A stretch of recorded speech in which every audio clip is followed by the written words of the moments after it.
right, good morning, or good afternoon, or good evening, wherever you are in the world today. So just making sure everything is showing up nicely.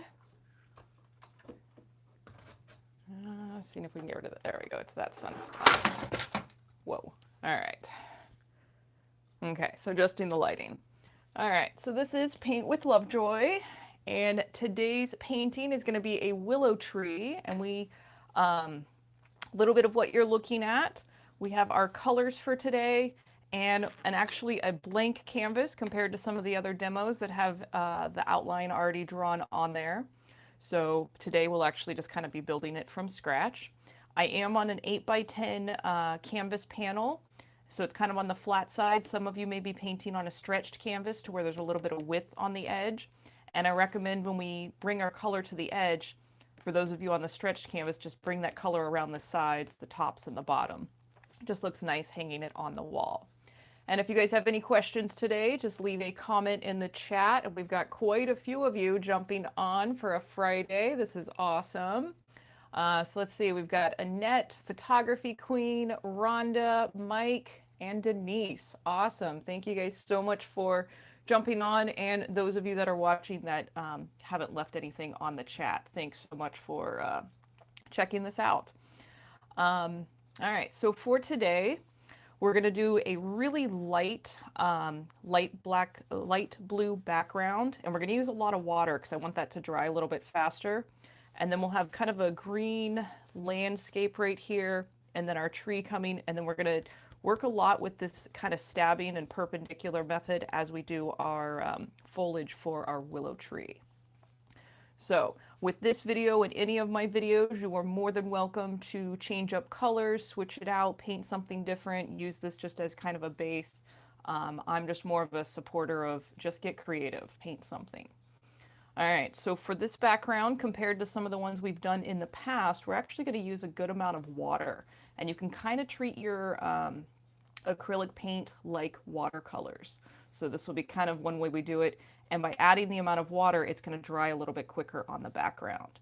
So I kind of made a little pile of water here on my plate. We're going to pull some white into it, and that just kind of makes it kind of soupy.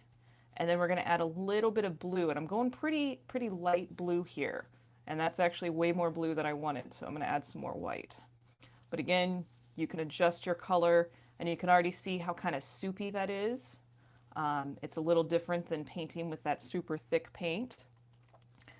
All right, so we're going to go probably about 2 or 3 inches from the bottom, and then pull it over. And then we're going to fill from this area up. And again, just kind of slap it on there. I am on a larger flat brush. A lot of times I am using the middle flat brush, smaller one. And if that's what you're using today, you can do the same thing with this. But just kind of work on these more broad brush strokes going all the way across the canvas. And also applying it kind of wet and soupy like this. Now, since you're at home, you can actually wait and you can pause the video as you need to. You do not have to keep up with the pace of the video that I'm doing.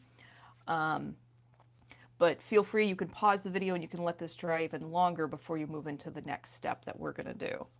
So again, this super light blue, fill in the whole space. And if you do want an area that's maybe just a touch darker, make this little soupy mixture a little bit darker, and you can kind of slap it right on there. And then I like to just blend it in. And again, just kind of play with making your brush strokes go all the way across the full width of the canvas, just because we haven't done that in some of the other demos. All right, so let's see if we've got a few more. Oh, awesome. Sorry, Eddie. I think yours was right above, and I said hi at the beginning. And Ivana, nice to meet you, and thanks for jumping on. All right. And if you guys haven't liked the video like that, subscribe to the channel, all that lovely good stuff.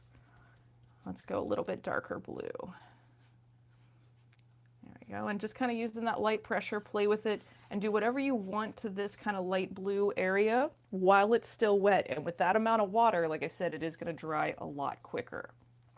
So we'll come back and actually use this brush when we do the foliage, just because I like that flat edge. But now we're actually going to move down here to the bottom, and we're going to lay our kind of our light yellowish green. It's almost like a little, to me it looks like a little island, but just our land. And we are going to overlap that blue just a little bit. So your call. And this one, we're not going to add nearly as much water. I'm just getting a little bit of water on my brush just to make it moist, but we're not going to be adding water to this like we did for the sky. So pulling some of that yellow aside, small amount of green is going to go a long way, but you get to make it your call how yellow or how green you want your land right here to be. I wanted a little bit more spring green, so I'm going to add more yellow to mine. And then we'll do the same thing that we did in the background where we get our base on here, and then we'll put a lighter and darker on here. All right. And if you are using student grade paint, and that's what I'm using today, you will notice that as I kind of push it on here, it's pretty thin, and you can see through, and you can see the canvas through it. So you've got two options. You can either apply your paint a little bit thicker, and when you apply it a little bit thicker, you kind of push it on there. And then instead of coming in with your brush bristles perpendicular to the canvas, kind of come in at that 45-degree angle, and it's almost like you're just using the side of the brush. And then you can apply it a little bit thicker, and that's a little more opaque compared to here with more pressure and being able to see through it. So no matter what paint you have, adjust to your variables and adjust to what you need. And if you're painting outside, you'll notice that your paint actually dries a lot faster compared to painting inside. And then even depending on where you're at, if you're in a climate with a lot of moisture, that will affect your drying time compared to a place where it's really dry. And that's just part of life. We're constantly adjusting to our circumstances. And again, those of you on that stretched canvas, carry that color around the sides.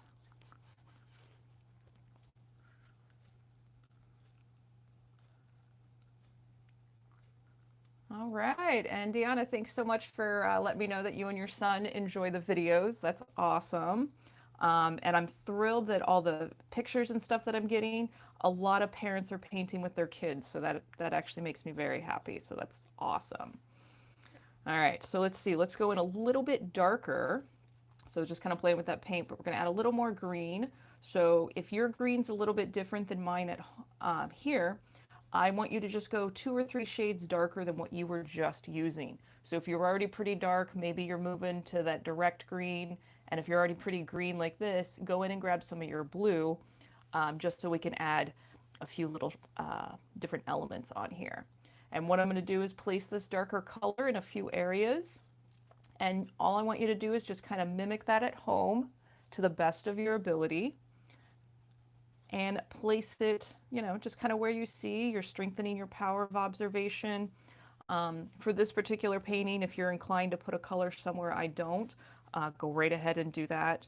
What's really defining this painting is when we get the tree trunk in there and then those very distinguishing leaves for the willow tree. So really kind of right now for the background, anything goes. And for here, you can see I'm actually applying that paint pretty thick, just so that way I get a little bit better coverage and I don't have to do a second coat later on. So playing with kind of this nice choppy little brush stroke style. Maybe grab your darker color. I'm going to grab my dark green. If you need to start adding blue to yours, do the same thing. And just kind of play with these short little choppy brush strokes and blend, you know, you'll blend it in with that other color a little bit and just see how the colors look next to each other. Sometimes this is the really fun part of just playing with paint. You can do the same thing, wipe that brush off, grab the yellow. This you'll have to maybe move your brush less because this yellow does get diffused kind of quickly. Let's put some over here into the other colors. And again, the more that you paint, the more you're just getting comfortable with mixing your colors on the plate, what it feels like to hold the brush, what it feels like when you actually create something that you possibly thought you couldn't. So there's a lot of things that go into the creative process. It's not just about making a picture perfect image. It's about getting a little bit better than the last time that you painted. And that comes with just observing yourself and observing your own skills. All right, so I was trying to waste a little more time as this is drying. There's just one little spot that's still wet, but most of this is already pretty dry. So we will be moving into black and a little bit of blue and getting our tree trunk on here before we do the foliage. All right, and let's see, as I'm looking at the video, I'm noticing that I want a little bit darker areas here. So as you paint, and I've mentioned this in the other demos, I want you to start getting in the habit of getting out of your chair and looking at your painting from a distance of 5 to 10 feet away. And this is the normal viewing distance for most things in life, and especially artwork. So as you're in the process of creating stuff, if you can go look at it from the perspective your viewers are going to look at it and adjust what's needed, you're going to be happier with your results. So start getting in the habit of that. So as I'm filming, when I look at it on the screen, that's the same thing as looking at the painting from 20 feet away. So when you take your progress photos, which I recommend in a lot of my other edited videos, when you look at your photo, your painting on your phone, it's the same thing as looking at your painting from that distance. So again, just different tools to bring into, you know, the practice that you're getting into of being creative. Okay, so let's move into our tree, and let's see, let's actually do a blue and black mixture, just because I don't want to use the straight up black, and it's about a 1-to-1 ratio. It is going to be really dark. I'm just getting away from just pure black. All right, and as we build our tree, I'm on that middle flat brush. For the first part, I'll use probably the full width of the brush. We'll get the tree trunk on there, and then we'll start getting branches and then a few more smaller branches from there. And again, you can kind of place yours wherever you like. You don't have to follow with mine. And this willow tree kind of has a real thick base and then kind of some long spiny little branches and arms that go off the edge of the canvas. So again, starting with that tree trunk first, this first little like knobby branch, I'll place my brush on there and then literally just allowing gravity to kind of pull my brush down using the width of it. We're going to bring it about right here. This was the shadow I was creating. So again, you're just going to observe and kind of mimic that shape. And again, if yours is a little bit different than mine, totally okay. Trees grow in so many different shapes and sizes. And my yellow and green paint here is still wet, so that is shining through on my black paint right here. So I'm going to apply it thicker once we have our shape established. All right, so first weird trunk. Let's see, we've got another one that's shooting off the page right here. And this one's really kind of fun if you do take your picture, your progress photos while you're in the process of building a tree, because right now this looks like a really weird, really crazy, abstract alien structure. And sometimes that's the fun part of creating, just those weird, awkward stages that they hang out in until it gets to the final painting, final image. And again, if you have to mix your color a second or third time, or if you end up doing something like this, just go right back over it. Nothing in the art world's really ever the end of the world. It's just paint. I would actually say if you stop doing art, that could be the end of a good world. All right, let's see, we got a few other branches coming off here.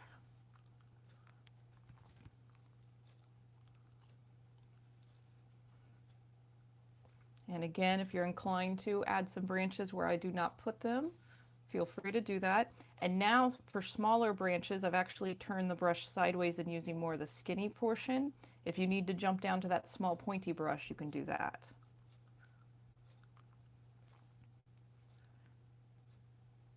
And again, don't fall in love with too much anything specific because we will put foliage on top of this. And it is going to pick up a little bit of the black, but we're just going to work it into that design.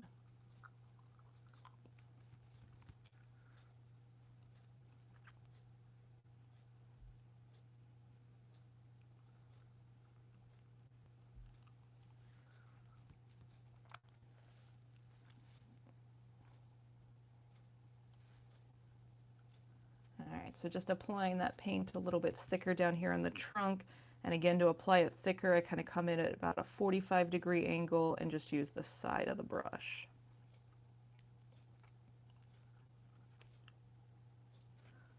Okay. All right, scary, crazy, cool looking willow tree. In winter right now, he doesn't have his leaves yet. All right. Okay, so while this is a little bit wet, I'm actually going to take a little bit of white. We're going to do some kind of hints of shading. This does not have to be perfect. And we are going to kind of hold the brush at this kind of perpendicular angle to the canvas and just use light pressure. So again, this doesn't have to be a perfectly straight line. And it's just kind of breaking up the space a little bit. So again, light pressure, you're just kind of pulling it through that black and it's changing the color. It's kind of moving to a light gray. And I'm grabbing just a little bit more paint. And it's almost as if these are kind of, you know, bark lines, if that helps as you're pulling kind of through the texture. A few places I want a little more bold. So just trying to grab some of that white on the end of my brush. And that's actually going to be pretty bold. There you go. And you can, again, just notice how quickly that darker color eats up the lighter color.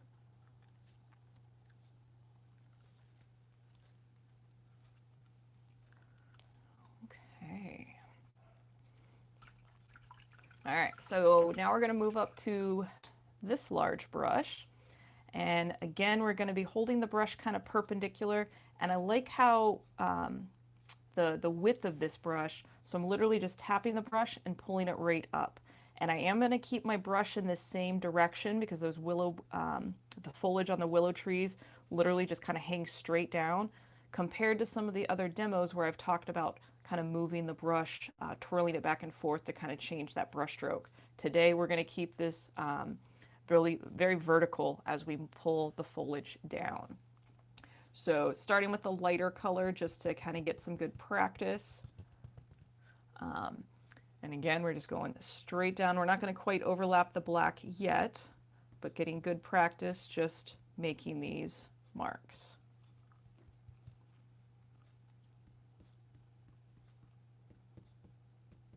And it doesn't matter if you start at the bottom and work your way up, or if you start up and work your way down.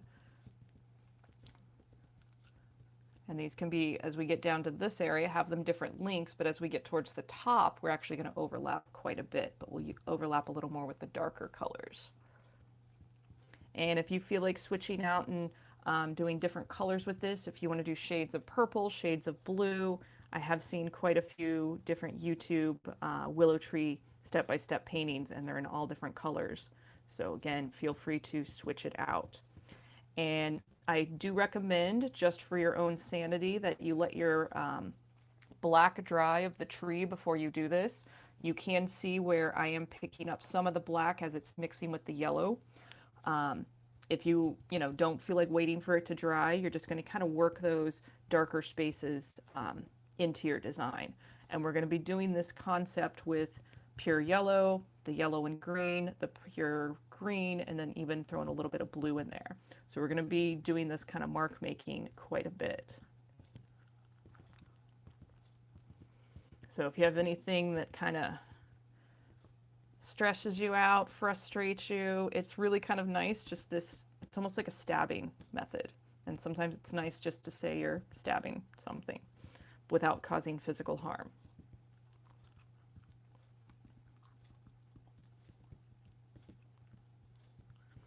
And it's kind of cool just how it starts to take shape and have a bit more of an environment as you add, one element, and then we moved into the ground, and then the parts of the tree, and just how much the painting changes and evolves over time during the creative process.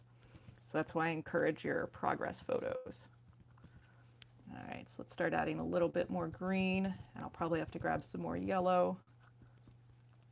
And if you end up doing what I'm kind of where I'm at right now, where the bristles are starting to spread apart, Again, the willow tree kind of has those long, spiny little foliage just shooting down, so you don't really actually want it to widen out too much. So you can wipe it off, and that's still not enough. Just go ahead and clean all that paint out again.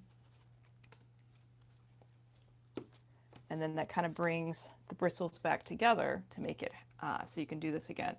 Keep in mind that as you do this type of method, this stabbing method, it does kind of destroy your brushes a little bit quicker. So just know that you are being abusive to your brushes, and you may have to clean them out extra, a little bit extra to get any of the buildup out from here, or just know that when you don't do this with an expensive brush.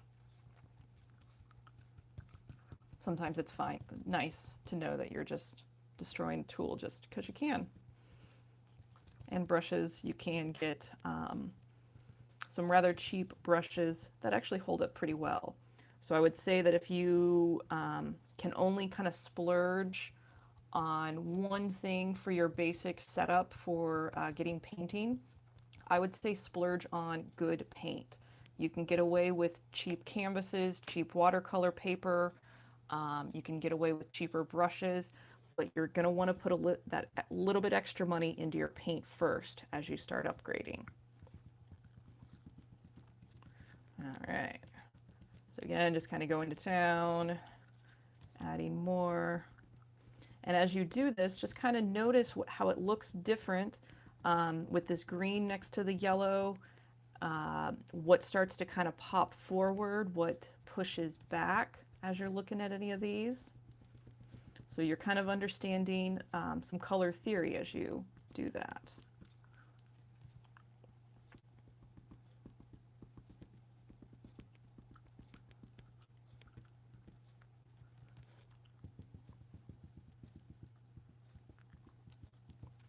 And I like at the top to make sure that it's very overlapped quite a bit, so that way it gives an indication that there's so much more fullness of the tree happening on the outside of the canvas, more than what the artist has captured.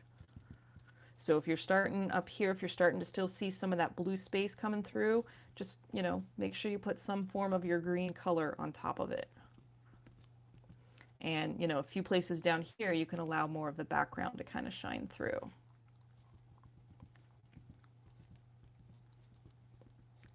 And if you want to start even mixing the white and yellow or white and green and start getting different shades, again, full permission to just kind of take this in your own direction.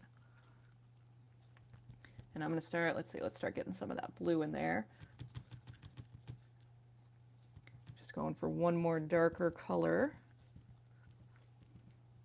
And I kind of like the blue and the green color combo.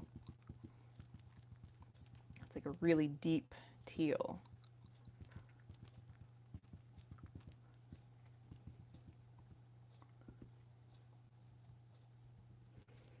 All right, and then kind of once you get to this part, if you feel like it's almost gotten too dark, let this dry fully and then go back in with your yellow or even your yellow and white. And when you can put more of that highlight element on there, without it mixing with the underneath colors.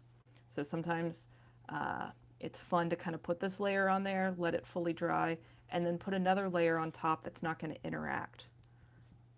So it stays a little bit more opaque, that color.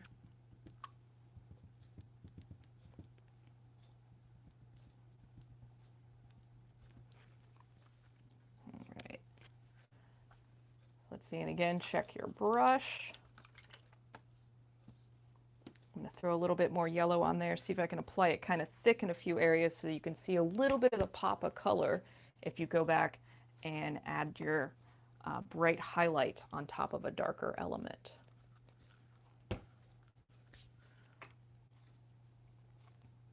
All right, and again, you'll notice how quickly this lighter color diffuses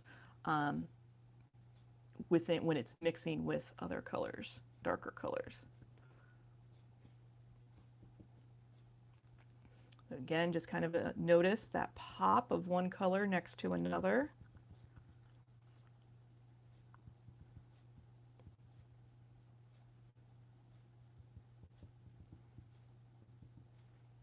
If you want, you can even do that with the white as well if you want one more.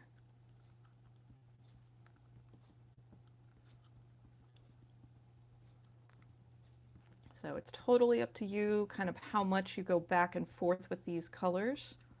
And even if you live with it for a couple of days and then you want to take it off the wall and go, you know what, I want some color here, that's okay to do that. I've actually got a couple of students that do that, and I find their stories when they tell me how they walk down the hall and add a little bit of paint to each of their paintings and how happy it makes them. I love it.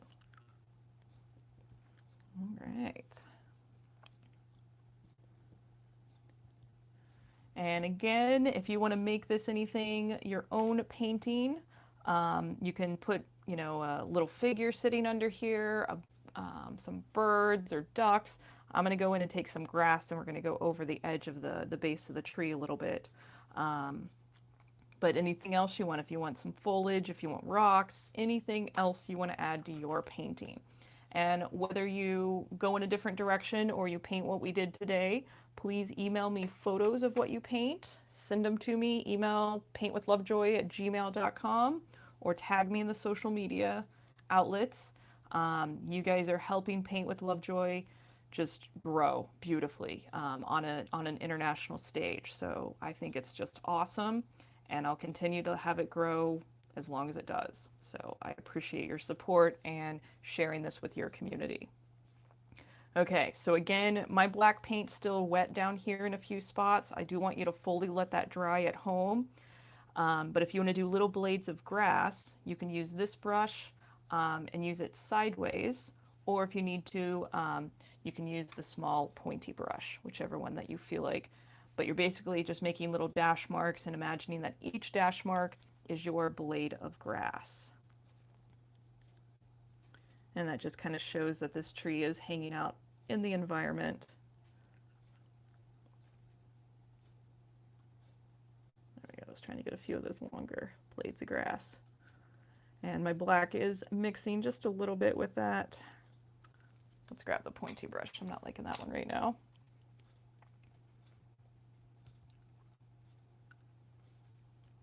And if you even want to continue those little blades of grass, and even if you want some that overlap here.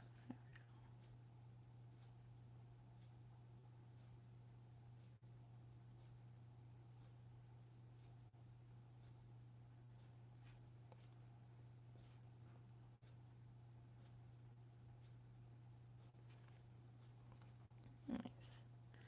And let's see, I think as of next week, we'll be going down to just basically 3 days, 2 live demos, Saturday and Sunday, and then on Friday we'll do a live premiere of one of the edited videos, step-by-step videos, and that way I can answer questions and talk you through it and not actually be painting at the same time. So still send me your suggestions and what you want. I've got the new list going, and I'll be updating that this weekend on the YouTube page.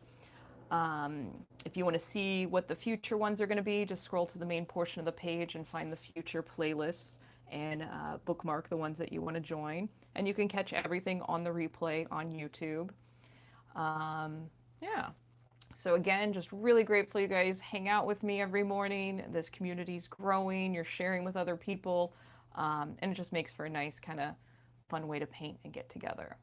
So I hope you have a fabulous Friday and a great weekend. Let me know what you want to paint in the future, and I will see everybody tomorrow. Have a good one. Cheers.